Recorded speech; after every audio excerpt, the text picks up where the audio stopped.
नमस्कार दोस्तों, मैं अनिल गौतम आपका इस चैनल में स्वागत करता हूं। आज हम देखेंगे दिल्ली सल्तनत के बारे में कि कितने राजाओं ने शासन किया इस दिल्ली सल्तनत पर। तो गाइस जल्दी से जल्दी आप चैनल को सब्सक्राइब कीजिए और शेयर कीजिए और लाइक कीजिए ताकि आपको नोटिफिकेशन मिलता रहे। और इसके पीडीएफ आपको टेलीग्राम पर लिंक दिया है डिस्कशन बॉक्स में, उसको फॉलो कीजिए जिससे ताकि आपको पीडीएफ आसानी से मिल सके। और मेरे व्हाट्सएप नंबर पर लिंक कीजिए, आपको नोटिफिकेशन मिलता रहेगा। और सब्सक्राइब जरूर कीजिएगा। दिल्ली सल्तनत पर यानी कितने राजाओं ने शासन किया, आज हम इसके बारे में डिस्कशन करेंगे। तो दिल्ली सल्तनत पर 5 वंशों ने शासन किया। कितने वंशों ने? 5 वंशों ने शासन किया। तो हम आज उन्हीं के बारे में डिस्कशन करेंगे। दिल्ली सल्तनत पर 5 वंशों ने शासन किया, यानी कितने वंशों ने? 5 वंशों ने 5 वंशों ने शासन किया था। 5 वंश ने शासन किया किस पर? दिल्ली पर। दिल्ली पर 5 वंशों ने शासन किया। अब वो कौन थे 5 वंश? तो सबसे पहले गुलाम वंश। दूसरा आता है आपका खिलजी वंश।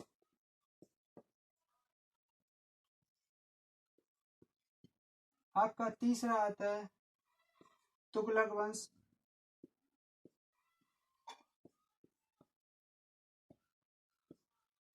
गुलाम वंश, खिलजी वंश, तुगलक वंश, सैयद वंश। चौथा आता है सैयद वंश।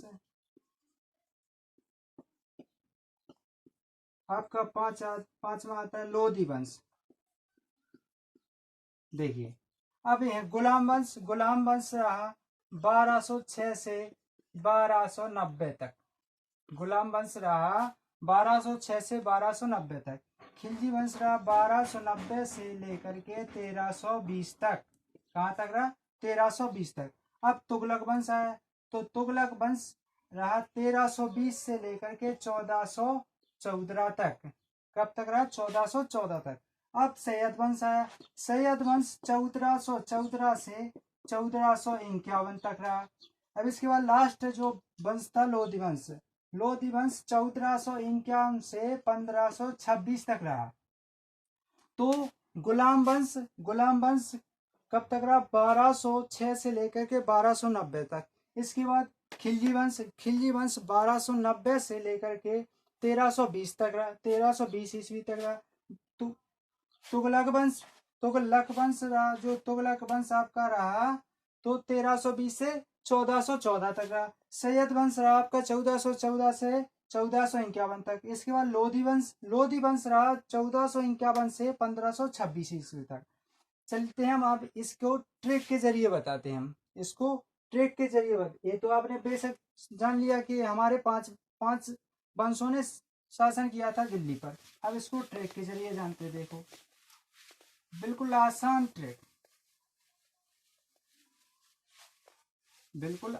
ट्रिक है आपकी। जैसे एक ट्रिक है, वो ट्रिक है गुलाब खेत से पानी लाया। गुलाब खेत से पानी लाया। देखिए, गुलाब से गुलाम वंश, गुलाब से गुलाम वंश। अब इसके बाद खा से खिलजी वंश,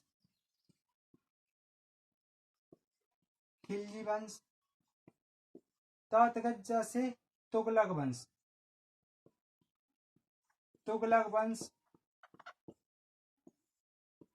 सा से सैयद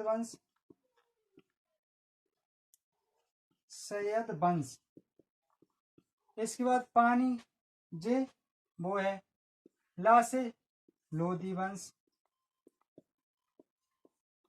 जे साइलेंट है आपका, लोधी वंश। देखिए, अब हमने ट्रिक के जरिए समझा है। गुलाब खेत से पानी लाया, गुलाब खेत से पानी आया। गुलाब से गुलाम वंश, खा से खिलजी वंश, ता से तुगलक वंश, सा से सैयद वंश और ला से पानी आपका वो साइलेंट है। और लाया से ला से लोधी वंश। अब हम ये बताते हैं कहाँ तक रहा, ये तो आपको ज्ञात करना ही पड़ेगा। 1206 से लेकर के गुलाम वंश कब तक रहा, 1206 से लेकर के 1290 तक। इसके बाद खिलजी वंश, आपका खिलजी वंश रहा 1290 से लेकर के 1290 से लेकर के कहाँ तक रहा खिलजी वंश, 1320 तक। इसके बाद तुगलक वंश, तुगलक वंश 1320 से लेकर के आपका रहा 1414 तक। इसके बाद सैयद वंश, सैयद वंश रहा 1414 से लेकर के 1451 तक। इसके बाद लोधी वंश, लोधी वंश है तो लोधी वंश रहा 1451 से लेकर के 1526 तक। अब हमको अगर इनके फाउंडेशन का पता पूछा जाए तो गुलाम वंश के संस्थापक तो कौन थे, खिलजी वंश के संस्थापक, तुगलक वंश के संस्थापक, सैयद वंश के संस्थापक और लोधी वंश के संस्थापक। चलते आते हैं हम उसको भी देखते हैं। गुलाम वंश के संस्थापक का नाम था ऐबक, कुतुबुद्दीन ऐबक, कुतुबुद्दीन ऐबक, कुतुबुद्दीन ऐबक। अब हमारा गुलाम वंश का संस्थापक कौन था, कुतुबुद्दीन ऐबक।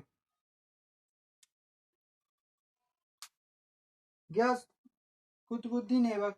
गुलाम वंश बताते हैं। गुलाब से गुलाम वंश, गुलाम वंश का कब तक, 1206 से लेकर के 1206 से लेकर के 1206 से 1290 तक, 1290 तक। अब खिलजी वंश आया, इसके संस्थापक कुतुबुद्दीन ऐबक। अब खिलजी वंश आया, खिलजी वंश की स्थापक किसने की थी, जलालुद्दीन खिलजी।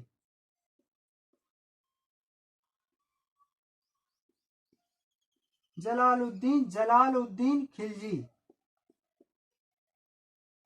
जलालुद्दीन खिलजी ने खिलजी वंश की स्थापना की थी। अब आया तुगलक वंश, तुगलक वंश की संस्था, तुगलक वंश का संस्थापक कौन था, गयासुद्दीन तुगलक। कौन था, गयासुद्दीन तुगलक। तुगलक वंश का संस्थापक था आपका गयासुद्दीन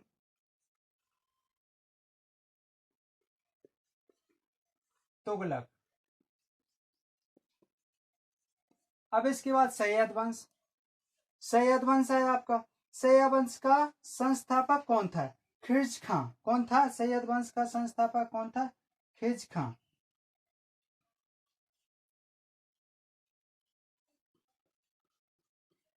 देखिए, गुलाम वंश का संस्थापक कुतुबुद्दीन ऐबक, खिलजी वंश का संस्थापक जलालुद्दीन खिलजी, तुगलक वंश का संस्थापक कौन था, गयासुद्दीन तुगलक, सैयद वंश का संस्थापक खिर्ज खां। अब बचा अपना लोधी वंश, लोधी वंश का संस्थापक कौन था, बहलोल लोधी। कौन था आपका, बहलोल लोधी। लोधी वंश का संस्थापक था आपका बहलोल लोधी। आपके जे थे आपके फाउंडर और किसने सर, देखिए दिल्ली सल्तनत पर 5 राजाओं ने, 5 वंशों ने शासन किया। पहला वंश था गुलाम वंश, दूसरा खिलजी वंश, तीसरा तुगलक वंश, चौथा सैयद वंश, पांचवा लोधी वंश। गुलाम वंश की स्थापना किसने की थी, कुतुबुद्दीन ऐबक ने। कब की थी, 1206 में। खिलजी वंश की स्थापना किसने की थी, जलालुद्दीन खिलजी ने। कब की थी, 1390 में। और ये कब तक चला, 1320 तक। सैयद वंश, तुगलक वंश की स्थापना किसने की थी, तुगलक वंश की स्थापना गयासुद्दीन तुगलक ने। ये कब तक चला, 1320 से 1414 तक। इसके बाद अपने आए सैयद वंश, सैयद वंश की स्थापना किसने की थी, खिर्ज खां ने। ये चला आपका 1414 से 1451 तक। इसके बाद है लोधी वंश, लोधी वंश की स्थापना किसने की थी, बहलोल लोधी ने। बहलोल लोधी ने कब तक इसका शासन रहा, 1451 से 1526 तक, जो पानीपत का प्रथम युद्ध हुआ जिसमें। अब चलते हैं इसके बारे में, जिसने इसमें कितने राजाओं ने शासन किया, इसमें कितने राजाओं ने शासन किया, इसमें कितने राजाओं ने शासन किया, इसमें कितने राजाओं ने शासन किया, ये डिस्कशन करने चलते हैं अपन आगे की ओर। गाइस, अगर चैनल अच्छा लगे तो सब्सक्राइब जरूर कीजिएगा। अपन चलते हैं कुतुबुद्दीन ऐबक, सबसे पहले गुलाम वंश की स्थापना कुतुबुद्दीन ऐबक के बारे में आज हम बताएंगे। आज कुतुबुद्दीन ऐबक के बारे में बताएंगे।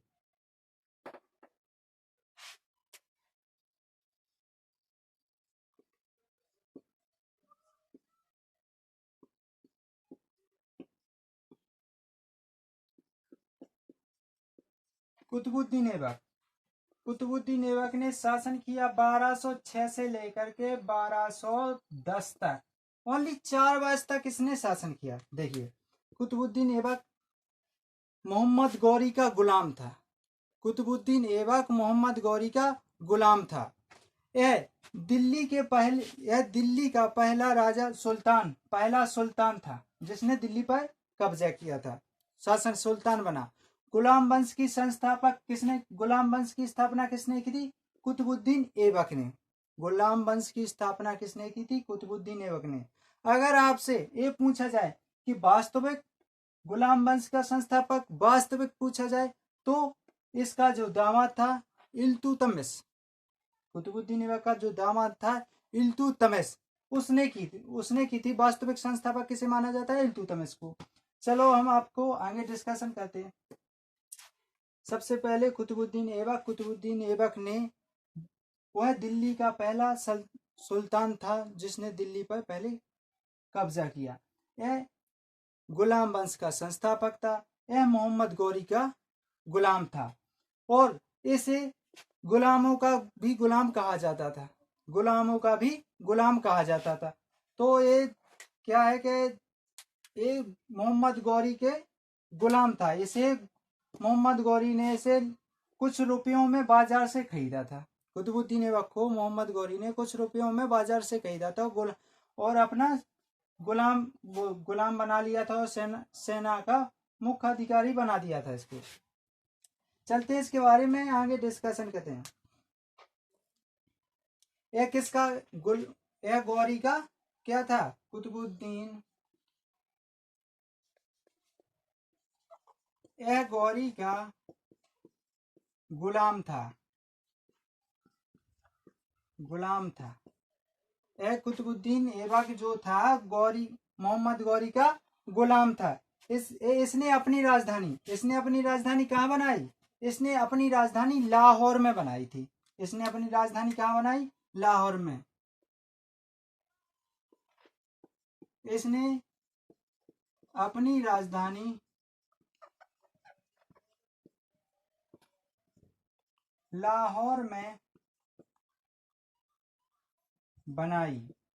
इसका जो भी क्वेश्चन बनेगा हम आपको पीडीएफ में दे देंगे। जितने भी मोस्ट इंपोर्टेंट क्वेश्चन बनेंगे वो हम आपको बता रहे हैं। इसने अपनी राजधानी कहाँ बनाई? लाहौर में बनाई। इसे लाख बख्श भी कहा जाता था। लाख बख्श क्यों कहा जाता है? क्योंकि यह लाखों का दान देने वाला था। लाखों का दान देता था हर व्यक्ति, यानी कोई किसी व्यक्ति है तो उसको लाखों का दान दे देता था, इसलिए इसे लाख बख्श के नाम से भी इसे जाना जाता था। इसे लाख बख्श के नाम से भी जाना जाता था। इसे किसके नाम से जाना था? इसे लाख बख्श के नाम से भी जाना जाता था। इसने दिल्ली में पहली मस्जिद दिल्ली में पहली मस्जिद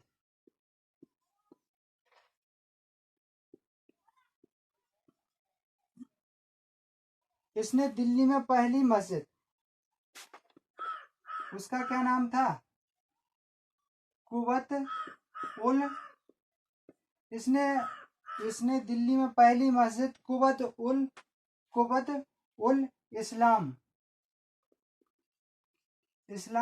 मस्जिद का निर्माण कराया। इसने दिल्ली में जो पहली मस्जिद, क्वेश्चन बनता है कि दिल्ली की पहली मस्जिद कुवत उल इस्लाम मस्जिद किसने बनवाई थी? तो किसने बनवाई थी? इल्तुतमिश ने। या ये पूछा जाए कि इल्तुतमिश ने अपनी पहली मस्जिद कहाँ बनवाई थी? तो दिल्ली में। या ये पूछा जाए कि इल्तुतमिश ने अपनी पहली मस्जिद जो दिल्ली में बनवाई थी वो कौन थी? तो कुवत उल इस्लाम मस्जिद। और इसने अजमेर में 2.5 दिन का झोपड़ा मस्जिद का निर्माण भी करवाया था। इसी इसने अजमेर में अढ़ाई अढ़ाई दिन का झोपड़ा 2.5 दिन का झोपड़ा मस्जिद का निर्माण कराया। देखिए अब एक बार और देखिए। यह मोहम्मद गौरी का गुलाम था। इसने अपनी राजधानी लाहौर में स्थानांतरित की थी। इसे लाख बख्श के नाम से भी जाना जाता था। क्यों जाना जाता है? क्योंकि यह लाखों का दान देता था। इसने दिल्ली में पहली मस्जिद कुवत उल इस्लाम मस्जिद का निर्माण कराया। इसने ही अजमेर में 2.5 दिन का झोपड़ा नामक मस्जिद का निर्माण कराया। इसके बाद आगे चलते हैं। इससे क्वेश्चन, ये इंपोर्टेंट क्वेश्चन बता रहे हैं हम आपको। क्वेश्चन ये केवल मोस्ट देखना है, यही क्वेश्चन आते हैं। गाइस अगर चैनल अच्छा लगे तो सब्सक्राइब कीजिए चैनल को और शेयर कीजिएगा। कमेंट बॉक्स में लिख करके बताइएगा कि चैनल अच्छा लगा हो तो लाइक जरूर कीजिए और कमेंट बॉक्स में लिख करके बताइएगा। इसने क्या किया है? इसने 2.5 दिन का झोपड़ा, अजमेर में 2.5 दिन का झोपड़ा भी बनवाया था। 2.5 दिन का झोपड़ा नामक मस्जिद बनाई थी। इसने जो दिल्ली में कुतुब मीनार, इसने दिल्ली में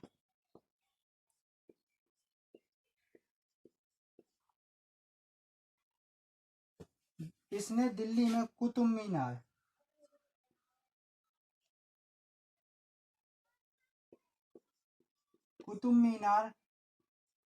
की नींव डाली। इसे बनाना नहीं बोलेंगे, नींव डाली।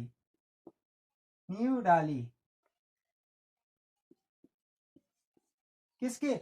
इसका जो बख्तियार काकी थी तो उसकी याद में इसने दिल्ली में कुतुब मीनार की नींव डाली। अब ये क्वेश्चन सबसे ज्यादा एक क्वेश्चन बनने लगता है कि कुतुब मीनार की ऊंचाई कितनी है। अभी पूछ लिया था कि जयपुर जो हवा महल है उसमें खिड़कियां कितनी है। तो ऐसे क्वेश्चन बनने लगते हैं आजकल। बहुत बहुत मोस्ट इम्पोर्टेंट क्वेश्चन जाने कहाँ कहाँ से पूछ लेते हैं। तो इसकी ऊंचाई कितनी है? कुतुब मीनार की ऊंचाई, इसकी हाइट है, ऊंचाई है 73 मीटर। कितनी है ऊंचाई? 73 मीटर। एक क्वेश्चन और बनता है, 73 मीटर इसकी ऊंचाई है। इतनी ही ऊंचाई अपनी ताजमहल की है जो आगरा में स्थित है। शाहजहां ने बनवाया था आगरा में मुमताज मुमताज बेगम की याद में। तो उसकी भी हाइट कितनी है? 73 मीटर। तो हमें अभी वहां चलेंगे तो हम वहां बताएंगे, लेकिन अभी आपको कुतुब मीनार के बारे में बता रहे हैं। तो 73 मीटर कुतुब मीनार की ऊंचाई है। इसने 4 साल शासन किया। इसने केवल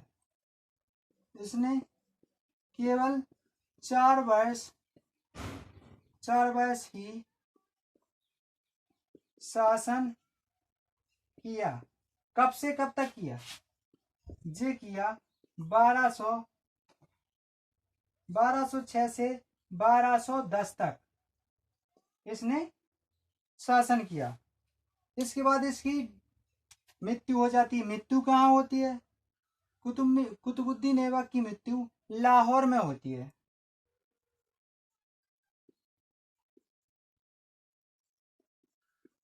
कुतुबुद्दीन ऐबक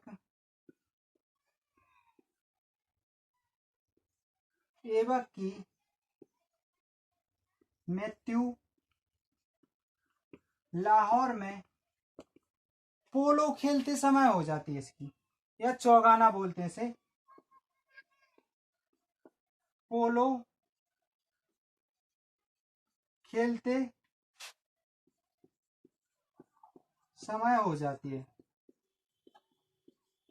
देखिए अब पोलो में कितने खिलाड़ी होते हैं? पोलो में 4 खिलाड़ी होते हैं। पोलो में जो पोलो खेल होता है उसमें कितने खिलाड़ी होते हैं? 4 खिलाड़ी। अगर हमारे वाटर पोलो की बात की जाए तो उसमें 7 खिलाड़ी होते हैं। कितने खिलाड़ी होते हैं? 7 खिलाड़ी होते हैं। कबड्डी में पूछी जाए तो भी 7 खिलाड़ी होते हैं। अगर क्रिकेट में पूछा जाए तो 11 खिलाड़ी होते हैं। हॉकी में पूछा जाए तो भी 11 खिलाड़ी होते हैं। ये हमको याद करना है। पोलो खेलते समय हो गई थी।